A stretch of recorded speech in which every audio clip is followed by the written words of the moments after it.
of those trying to accommodate people is Tim Hentschel. He's the CEO of HotelPlanner. Good morning to you. Just tell us a little bit about what you're seeing in terms of demand. Yes, good morning. So starting last Friday, we started to measure the growth. Searches for London hotel bookings were up 20%. Now they're up 40%. Five-star hotels are going for over £1,200 per night. And we're forecasting that that's going to double as we get closer to the funeral. It's not because we just don't have as many hotel rooms as we should, because I see this in Manchester on match day for Manchester United or whatever. You will be very lucky to get a hotel room for under 400 quid. So do we not have as many hotel rooms as we should?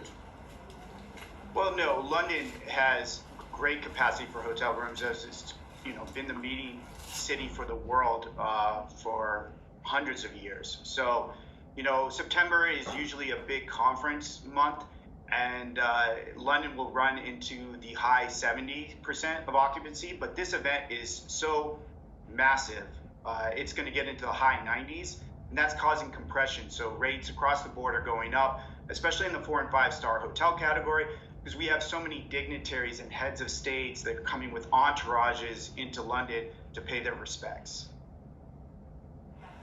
Yeah, absolutely unprecedented. And, with something like 2 million extra people coming into the capital over the course of the next few days, of course, it means the infrastructure is going to struggle a little bit. Have you got any tips, though, for anybody who simply can't afford over £1,000 a night for a hotel, still wants to come to the capital? Are there any more affordable places you could recommend?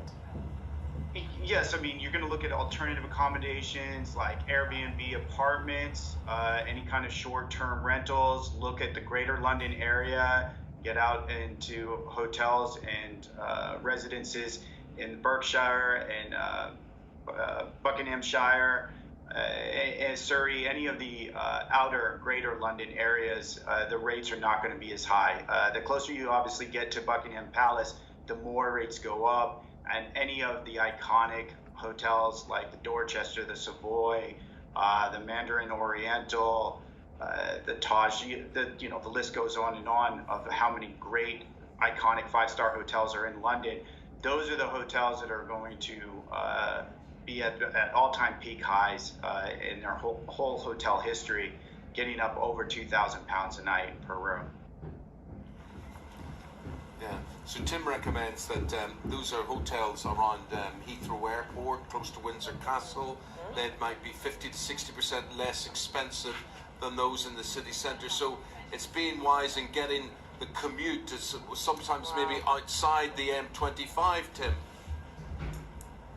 Yes, and I mean, luckily the trains are running on a full schedule right now. And as you know, if you're out in Windsor, there's 120 trains a day right into Paddington, and that's an easy commute compared to battling London traffic in an Uber or a cabbie. So it's not a bad situation to be outside. I mean, I personally live in Buckinghamshire, and I take the train into Marylebone every day. It takes me 20 minutes, so it's a pretty easy commute. And there's a lot of new hotels that have built up around the 25. I mean, there's a new residence in Slough, and that hotel is brand new, and it's only goes for about £150 a night, but it's as nice as some of the nice city center 4 stars, because it's a brand new build. Thank you, Tim. He's the CEO, he's the boss man of HotelPlanner, and you're going to have to plan if you're coming to stay here in London over the next few days. Tim, thank you very much indeed. And do you know what? I would love to hear from our viewers and listeners this morning.